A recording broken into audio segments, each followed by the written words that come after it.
Hello guys, ଆଜି ଆମେ ଜାଣିବା ଘରେ ବସି ମୋବାଇଲର ହ୍ୱାଟ୍ସଆପ୍ ଆପ୍ଲିକେସନ୍ ମାଧ୍ୟମରେ କିପରି ଇଣ୍ଡିଆନ୍ ବ୍ୟାଙ୍କର ବାଲାନ୍ସ ଚେକ୍ କରିପାରିବା। ଏହା ପୂର୍ବରୁ ଜାଣି ରଖନ୍ତୁ, ଯେଉଁ ନମ୍ବରରେ ଆକାଉଣ୍ଟଟି ଖୋଲାଯାଇଛି ସେହି ନମ୍ବରରୁ ହିଁ ଆପଣ ହ୍ୱାଟ୍ସଆପ୍ରେ ମେସେଜ୍ କରିବେ। ପ୍ରଥମେ ସ୍କ୍ରିନ୍ ଉପରେ ଆସୁଥିବା ଇଣ୍ଡିଆନ୍ ବ୍ୟାଙ୍କ ହ୍ୱାଟ୍ସଆପ୍ ନମ୍ବରଟି ସେଭ୍ କରିଦିଅନ୍ତୁ।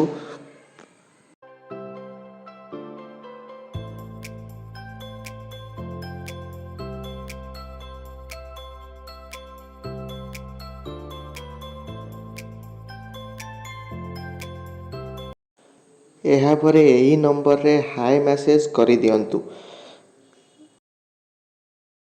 ଏହାପରେ ଅପସନରେ କ୍ଲିକ୍ କରନ୍ତୁ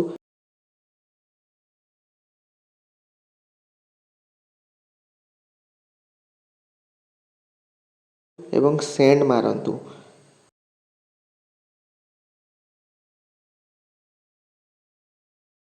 ଏହାପରେ ଆପଣ ଯେଉଁ ଆକାଉଣ୍ଟର ବାଲାନ୍ସ ଚେକ୍ କରିବାକୁ ଚାହୁଁଛନ୍ତି ସିଲେକ୍ଟ କରନ୍ତୁ।